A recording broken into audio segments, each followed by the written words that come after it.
All right, we are here with Xavier head coach Richard Pitino. Coach, thanks for sitting down with us. And, Cap and I were at practice yesterday, and if there's one word we could use to describe your team, very, very tall. The average height of your scholarship players is 6'7". So you're around tall guys every day. But have you ever been interviewed by someone as tall as Kenny Freese over here? Probably, a lot of those former players, whether it was on the Big Ten Network, were very, very tall. Mountain West, not as much, but Kenny may be the tallest one. I was good friends with David Padgett. I had coached him, and then we became friends, and we would hang out, and we'd always just look at him like, "You're so tall, like you're just too tall to be friends with." So, Kenny, I'm sure you can understand. I have heard that before, that's for sure. Yeah. It depends on who you're around, but I've definitely heard that before. Yeah, Coach, I got to tell you, this summer's been awesome. Just like seeing you kind of make your own way in the Xavier program. It's the first time that Xavier's kind of hired outside of their little tree in a long time now. And I remember, this summer when we were going through all of this stuff, all of the questions on Twitter, and, I still have some people that I'm able to talk to within the organization, and I was hearing multiple names, and then all of a sudden it was just like Pitino's the guy, and Coop and Cap actually texted me, and they were at like 10 o'clock on the night that you got hired, and they were like, "Are you available?" And I was like, "For what?" I put my phone down for 5 minutes, and it was like, "Well, there's the guy." And so I can't remember what I was doing. I was watching a movie with my family or something, and immediately I was gone, just downstairs ready to do a Twitter Spaces. And I just think that the level of excitement that I felt from just like, and that has nothing to do with the coaches that I had or the coaches before you, but I just felt like there was this feeling for me of saying we've been doing the same thing over and over and over and over again. And, obviously Xavier has these lofty goals of getting to a Final Four, winning the national championship, all of those things. And, bringing a fresh set of eyes into that is something that I was very excited about. Yeah, I mean, I didn't think about it at the time. We were having a really good year. Our trajectory was really good. We went from, I think it was like 14 wins, and there was like 22 was an NIT, 22 wins, and then it was tournament champs, NCAA tournament, and then regular. So like the arc was just perfect. Right. So I had thought there was a chance I would move on, and I really wanted. I'd spoken to a lot of schools. I think I was kind of a name that people had targeted. Not everybody offered me a job, but I did feel like if a Big East job that was attractive opened up, I would be all for it. Because the future is really murky for everybody. I mean, I think it's every school, every head coach is dealing with a lot of uncertainties in a world where, regardless of the uncertainties and the unlevel playing field, I know come November 3rd, everybody's going to expect me to win regardless of what that is. So I just felt like the Big East not sharing money with football, I just felt like it had a chance. And I never thought Xavier would be the one. A lot of that was because of the last 25 years. They've done it one way, and it's been successful. So when I got the call from Greg, it was like, whoa, because for me, although at Minnesota, I didn't have the consistent success that I wanted, I loved living there. I loved raising a family there. Like everybody always thinks I'm this hardcore Northeasterner because they compare me to my dad all the time. Like I'm really not. Now I have a lot of that in me, but I love the Midwest as it pertains to raising a family and doing all those things. So when it was like Xavier, Cincinnati, comfortable with Louisville, Lexington, grew up all around it, I was like, man, if this is real, like, let's go. And I was fortunate to be offered the job, and it was about 6 months ago. Yeah, I mean, you mentioned Cincinnati and, the crosstown shootout and kind of what that means to former players, to the fans. One of my big gripes over the last couple years or few years with NIL is you kind of start to lose those rivalries. And like the crosstown shootout, I'm definitely biased when I say this, but I think it's the best rivalry in college basketball. And just kind of like keeping that mentality moving forward, whether with whoever the coach is, whoever the players are, because it is super important to the fans and to the former players. I mean, I got into one of the biggest college basketball fights ever in the crosstown shootout.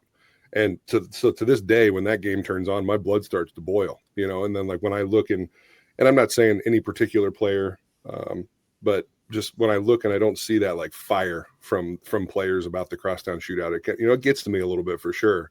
I mean, is that something like, I know when my first day on campus, the first thing that they told me was, "You hate Cincinnati now." And I was like, "Yeah, you're right, I do." You know, like, did you get that feeling of like when you get onto campus right away, it was like a main focus for you? Well, I would say when I first took the job, it was like, what's the big deal? You know what I mean? We're in the Big East. We're not in the Big 12. I don't want to say I don't care, because I certainly know it's important to a lot of people. But the more and more you have UC people coming up to you and talking trash, the more you're like, all right, like, we need to shut these people up. Nobody's rude. I mean, they're all being funny about it and stuff. Yeah. But you definitely, every day that passes, it's important to their fan base, and it's also important to our fan base. And, as a coach, it probably annoys players when they, the coach gets up there and says every game is the same. Marist is the same as Lemoyne and Cincinnati. And like, I understand, like, there's a bigger deal to this. I felt it a little bit probably at Kentucky, Louisville, because it was once a year and it wasn't in conference, and the bragging rights were huge. So I get it. But yeah, I mean, the transfer portal thing, like, it is what it is. But I still do believe, like, you could still have great rivalries like the Crosstown Shootout. Yeah. And kind of what Kenny was alluding to is, I think there's just so much pride in this program, and I'm kind of interested to see, it's been 6 months now, and I'm sure it was a whirlwind moving forward, but how does it feel now being here at Xavier, being in Cincinnati, and now kind of being under, because do you feel that pride in this program and how much is carried through? Yeah. No, I think I said this in my press conference the other day, that when you have kids, it forces you to really meet a lot of people early. Soccer games, flag football, volleyball, or whatever. And I live near Xavier. So a lot of, I think, the alum, they live around here, whether it's Hyde Park. They seem to be in this area. So you see a lot of them. And high level of pride. They want to tell stories. I don't want to make men's basketball as the only thing that matters at Xavier, but every time I see somebody who went here, they talk about, the Crosstown Shootout, or in Madison Square Garden, or something like. So I understand that the 4-year experience, or whatever it is for regular students, is enhanced if we do well. Right. And that was one of the reasons why I wanted to come to a place like Xavier. Like, I feel like it's a great school, and I feel like our basketball program being good can only help elevate the school as well. No question. Absolutely. And to that, Kenny and Coach, it's like, that's one thing I think that you will have here. It's like, especially in a new era where things are changing, you will have Xavier fan support. No one wants to win more than we do. Like, you will see 10,250 every game, no matter what, which I think is going to be an amazing resource to have, because yes, in Alabama, the SEC, if the football is not good, there's a problem. Yeah. And at Xavier, like, there's no mistake about it. Like, it is Xavier basketball. Like, Xavier basketball has to be good. What's different about this job, obviously I went to Providence College, so that's a similar type school to here. But when you're working at all schools that have football, you can kind of understand why men's basketball doesn't get certain things, but like, not to say that we don't, but I can't understand why there's not an all-in investment on men's basketball, because it is very, very simple. Like, the marketing that we provide for this university, the experiences that these kids get. Like, we had a babysitter come over to the house the other day, and she goes to Xavier. She's a sophomore, and she just perked up when talking about going to the games last year. So, like, not from a selfish way, and it's not that I don't care about the other sports, but like, I think we know that we're a huge, huge part of this thing. We're like, Alabama football is to Alabama in the fall. That's what Xavier basketball is to this school. Yeah. I mean, I've kind of always said that, that as the basketball team goes, the, enrollments, the fan base, everything goes. And, coming as a Xavier basketball player, it's easy to say that, but I lived the life of walking on campus and coming home after winning a game and getting back to the Cintas Center at 3:00 in the morning off of a private plane, and there's 500 people waiting for you. It really means a lot to a lot of people, and I didn't take that lightly when I was at Xavier, and that really paid dividends in my life. Just when I go back there, it feels like I just walked off campus yesterday. It's the fans are amazing. You're a rock star, yeah. Yeah, it's awesome. It's awesome. Well, and that's what it's all about. I know it's become way more about NIL, but like when you're in a community like Cincinnati, that is a great place to live. I want my players, even if they're not from here, to have a great experience. And when they were done playing basketball, maybe live in this community and be treated the way you were treated because you were a great player. You won here. You handled yourself the right way.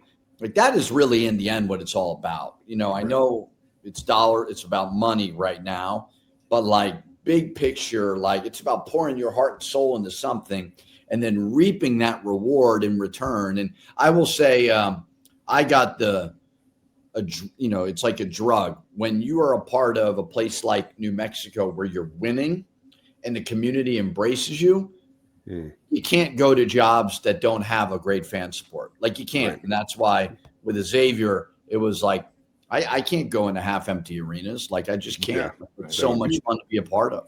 Yeah. You won't. I'll tell you what, and we can't wait, Coach. And it's honestly, we're really excited to have you for that reason too. And also, like Kenny said, to bring that outside perspective.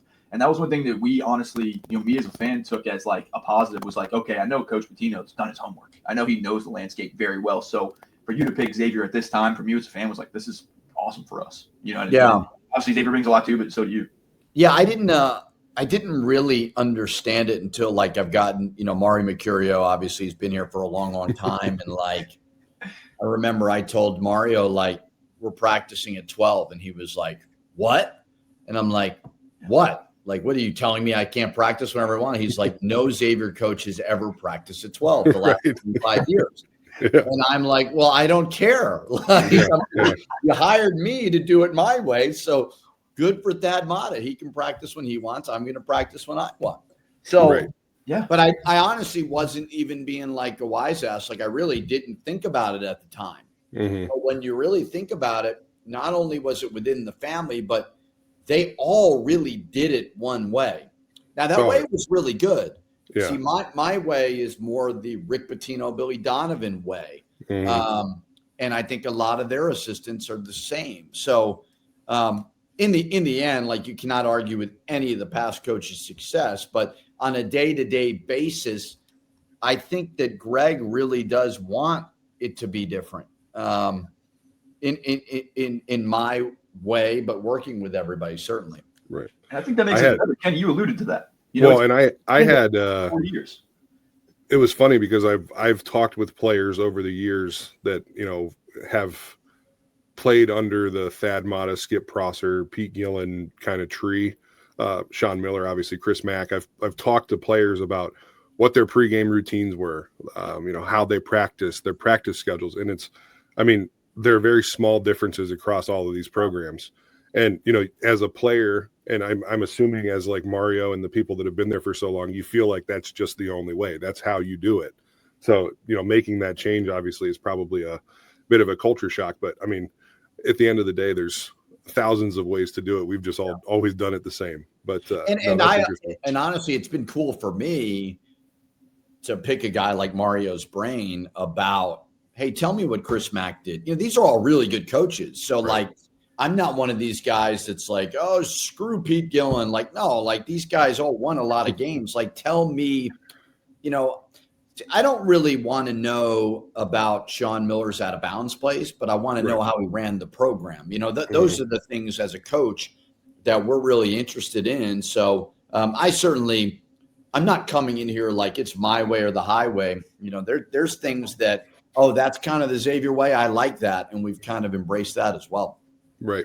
Cool. Coach, I was kind of interested in your mentality. You kind of said yesterday in your press conference about how you kind of came in here confident, kind of feeling comfortable with yourself. And I was just curious, especially, you would be viewed as a very young head coach starting out anywhere. This is going into your 14th season. Can you maybe speak to some of your development and kind of how you feel right now as a coach? Yeah, I guess maybe a little bit insecure when I was 30 years old, sitting in a meeting with Tom Izzo, Bo Ryan, Matt Painter, and I didn't know what to sell, when I got to Minnesota. We didn't have very good facilities. I had 1 year as a head coach where we went to the conference tournament finals at FIU. Great. I mean, that's a really good year there, but I don't really think a top 50 kids come into Minnesota because I went to the finals in the Sun Belt, right? So I just I was trying to prove myself where this is year 14 for me. Like, I don't even think that way anymore. Not in an arrogant way. Like, I saw this quote the other day, like, nobody's better than you, but you're not better than anybody. And I really believe that with me. Like, I know how to win. I won 75 games the last 3 years. I won 2 championships. I was on the ladder back-to-back years, cutting down nets. So, like, it's not all about me. Like, I know I won at New Mexico because of a lot of people. I won because the fans were amazing and they made the Pit a very hard place to play. I won because my staff was really, really good. I won because I had really good ADs. I won because I had a great NIL guy who really, really cared and supported the program. So I think maybe early in my journey, I was trying to do it alone to prove myself, where now I know, like, if I want to do this, it's going to be a lot of people helping us do it. Yeah, sure. And say here at Xavier, say our big thing around here is getting to a first Final Four for Xavier. So let's say it's 2028 and Xavier's in the Final Four. What steps did they take to get to the Final Four? Well, I'll tell you what we have right now. Amazing arena on campus. That's the envy of a lot of people, right? I mean, you just look in our league, the difficulties of getting to some of these downtown arenas versus an on-campus arena. So we have that, which if you're going to build a new arena right now, a ballpark, it's probably like $100 million. I don't know, but it'd be something around there. So we got that. That's something money can't buy. We've got a great practice gym, weight room setup. That happened after Kenny played. That just happened recently. We've got a fan base that, like, I don't need to go out. Not that I won't do it and, like, deliver pizzas to students to come to our games. Like, they're going to come to our games. We've got a great conference that's not holding us back.